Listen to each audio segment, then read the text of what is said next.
YouTube videa a toto nejdem čítať, je to moc zložité, čiže radšej si to stopnite. Teda, nazval by som to Múzeum Berlínskeho múru.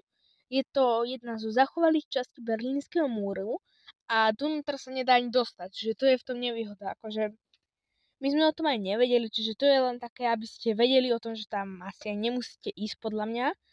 Ale akože je to celkom pekné, keď takto je vidno iba cez medzery, ale chýbajú tam niektoré časti. A keď na to tak pozeráte, pozrite sa, akú dlhú trasu ste museli prejsť na to, aby to viac menej ste zvládli. Boli ešte osnaté drôty, ešte jeden ten múr, všeličo tam ešte, že chýba tam ešte z toho kúsky.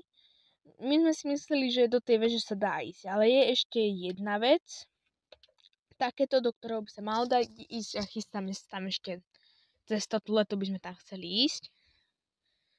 A ešte taká naša náhoda, my sme tam boli a teda bol zatvorený Rammstein shop, o čom sme tiež nevedeli, že určite za tým nechoďte do Berlína, alebo predtým si to ešte pozrite, aspoň doma si nám povedali tak, že už je to dávno zatvorené. A bol to akože celkom fakt pekný výlet, dalo sa pozerať cez tie medzery do toho a my sme vtedy boli aj v Rostoku, čiže tiež v podobnom.